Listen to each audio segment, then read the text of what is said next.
ഇവിടെ ഞാൻ വായിച്ച വാക്യത്തിൽ 18-ാം വചനം, കൃപയും സത്യവും യേശുക്രിസ്തു മുഖാന്തരം വന്നു. ദൈവത്തെ ആരും ഒരു നാളും കണ്ടിട്ടില്ല. പിതാവിൻ്റെ മടിയിൽ ഇരിക്കുന്ന ഏകജാതനായ പുത്രൻ അവനെ വെളിപ്പെടുത്തിയിരിക്കുന്നു എന്ന് നാം വായിച്ചു. ഇവിടെ യേശുക്രിസ്തുവിനെ കുറിച്ചാണ് യോഹന്നാൻ പറയുന്നത് എന്ന് വ്യക്തമായി ഈ വചനത്തിൽ നമ്മൾക്ക് തെളിവാകുന്നു.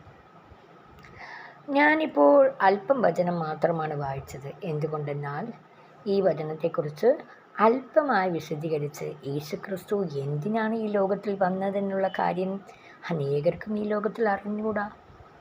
അവൻ വെളിച്ചത്തെ, ഇരുൾ നിറഞ്ഞ ലോകത്തിൽ വെളിച്ചത്തെ പകർത്തുവാനത്രേ ദൈവം വന്നതെന്ന് നാം ഏവരും അറിഞ്ഞിരിക്കേണ്ട ഒരു സത്യമാണ്. ഫിലഡൽഫിയ എന്ന പട്ടണത്തിൽ വളരെ ഇരുൾ നിറഞ്ഞതായ സമയങ്ങളിൽ, രാത്രി സമയങ്ങളിൽ വളരെ അതിക്രമങ്ങളും പാപമായ ക്രിയകളും ആ ദേശത്ത് നടക്കുമായിരുന്നു. എന്നാൽ ആ സമയത്ത് ബെഞ്ചമിൻ ഫ്രാങ്ക്ലിൻ എന്നൊരു വ്യക്തി അതിനെ കണ്ട് വളരെ ദുഃഖിച്ച് ഭാരപ്പെട്ട് ദൈവസന്നിധിയിലിരുന്ന് കരഞ്ഞപ്പോൾ ദൈവം ഒരു ജ്ഞാനം അവന് ലഭിച്ചു. അങ്ങനെ അവൻ്റെ വീട്ടുമുറ്റത്ത് ഒരു വിളക്ക് കത്തിച്ച് വയ്ക്കുവാനിടയായി. ആ വിളക്ക് കണ്ടപ്പോൾ അടുത്തുള്ള അനേകരും ഓരോരുത്തരുടെ ഭവനത്തിൻ്റെ വെളിയിലും വിളക്ക് ഇങ്ങനെ കത്തിച്ച് വയ്ക്കുവാൻ തുടങ്ങി. അങ്ങനെ ആ ഇരുൾ നീങ്ങിയപ്പോൾ അവിടെയുള്ളതായ പാപമായ ക്രിയകളെല്ലാം അല്പമല്പമായി അവിടെ നിന്ന് നീങ്ങുവാൻ തുടങ്ങി എന്നത് നാം ചരിത്രത്തിൽ വായിക്കുന്ന ഒരു സംഭവമാണ്. ഇത് തന്നെയാണ് യേശുക്രിസ്തു ഈ പ്രവർത്തികളെല്ലാം നടക്കും മുമ്പേ തന്നെ നമുക്കായി കാണിച്ചു തന്ന പ്രവൃത്തി. താൻ ഒരു വെളിച്ചമായി, വെളിച്ചം, വചനത്തെ നാം വെളിച്ചമെന്ന് നാം വായിക്കുന്നു. സങ്കീർത്തനങ്ങൾ 119-ാം അധ്യായം 105-ാം വചനത്തിൽ അവൻ്റെ വചനം എൻ്റെ കാലിന് ദീപവും പാതയ്ക്ക് പ്രകാശം എന്ന് എഴുതിയിരിക്കുന്നു.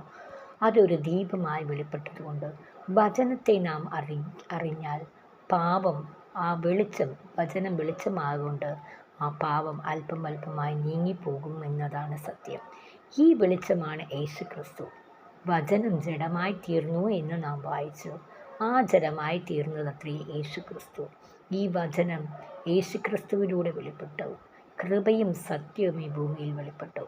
യേശുക്രിസ്തു പറഞ്ഞതായ സത്യത്തെ നാം ഗ്രഹിക്കുകയും അവയെ വായിക്കുകയും ചെയ്യുമ്പോൾ നമ്മുടെ ജീവിതത്തിലും നമ്മൾ ഈ കാലഘട്ടത്തിൽ എത്രയോ പാവമായ ക്രിയകൾ ഓരോ ഭവനങ്ങളിലും ഈ ദേശത്തും സംഭവിക്കുന്നത് നാം ഓരോ ദിവസവും കാണുന്നുണ്ട്. എന്നാൽ ദൈവത്തിൻ്റെ വചനത്തെക്കുറിച്ചുള്ള പരിജ്ഞാനമില്ലാത്തതുകൊണ്ട് സത്യമേത്, തെറ്റേത്, പാപമേത്, നന്മ ഏതെന്ന് അറിയാത്ത വണ്ണം ഇരുളിൽ അനേക ജനരായിരിക്കുന്നു. ഈ നാളുകളിൽ ദൈവം ഈ ദൈവവചനത്തെ കൊണ്ട് ഓരോ ഹൃദയങ്ങളെയും സന്ദർശിക്കുമാറാകട്ടെ എന്ന ദൈവസന്നിധിയിൽ ഞാൻ പ്രാർത്ഥിക്കുന്നു. ദൈവം നമ്മെ ഏവരെയും അനുഗ്രഹിക്കട്ടെ.